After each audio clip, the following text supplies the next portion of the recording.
கலாய்ச்சி ஒருத்தரோட film making ஸ்டைலே மாற்றி விட்டீங்களாடா டேய். என்ன ஆட்டம் ஆடினடா.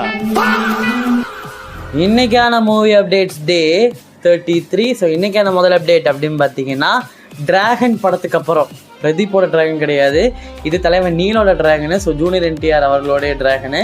இந்த படத்துக்கு அப்புறம் நான் மோஸ்ட்லி இந்த மாதிரி பிளாக்கி ஷேடில் படம் பண்ண மாட்டேன். இதுதான் என்னுடைய இந்த மிகப்பெரிய ட்ரையாலஜிக்கான ஒரு எண்டு. இதுக்கு மேலாம் என்னால் இந்த மாதிரிலாம் பண்ண முடியாது. நான் இதுக்கப்புறம் வித்தியாசமான ஸ்கிரிப்ட்ஸ் தான் பண்ண போகிறேன், வித்தியாசமான ஷேடில் தான் பண்ண போகிறேன் அப்படிங்கிற மாதிரி ஒரு ஸ்டேட்மெண்ட் விட்டுருக்காரு. இது ஒரு மாதிரி நல்லா தான் இருக்குது, பட் ஸ்டில் ரொம்ப ஓவர் யூஸ் பண்ண மாதிரி இருந்துச்சு. ஸோ நீலோட படம்னாலே இப்படி தான்ப்பா அப்படிங்கிற மாதிரி ஆயிடுச்சு.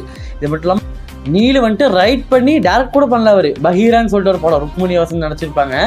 அந்த படத்தில் கூட இதே மாதிரி பிளாக்கி ஷேடில் வந்துட்டு அந்த படம் இருந்திருக்கும். ஸோ இவரோட படம்னாலே வந்துட்டு பிளாக்கி ஷேடு தான் அப்படிங்கிற மாதிரி ஒரு முத்திரை வந்து குத்தி வச்சுட்டாங்க.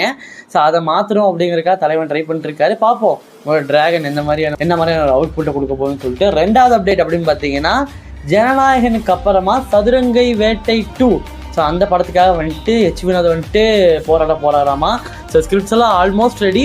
ஸோ ஒன்ஸ் ஜனநாயகன் ரிலீஸ் ஆனதுக்கப்புறம் அதோடைய பிளாக் பஸ்டருக்கு அப்புறமா இந்த படத்துக்கான ஒர்க்ஸுங்கிறது ஆரம்பிக்கும் அப்படிங்கிற மாதிரி எல்லாம் சொல்லிட்டு இருக்காங்க.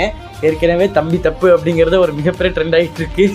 இதில் இது என்ன போகுதுன்னு தெரியல. ஸோ மூணாவது அப்டேட் அப்படின்னு பார்த்தீங்கன்னா எஸ்கே வந்துட்டு பார்க்கிங் டைரக்டர் ராம்குமார் அவர் கூட வந்துட்டு நெக்ஸ்ட் ஃபிலிம் வந்துட்டு பண்ண போகிறாராமா. செய்யோன் முடிஞ்சோடனே அடுத்த கையாக இந்த படத்தை வந்துட்டு பண்ண போகிறதாக அஃபிஷியல் அப்டேட்ஸுங்களும் வந்திருக்கு. ஏற்கனவே இவர் எஸ்கேஆர் கூட ஒரு படம் பண்ண வேண்டியது, அதுவும் கேன்சல் ஆகிடுச்சு.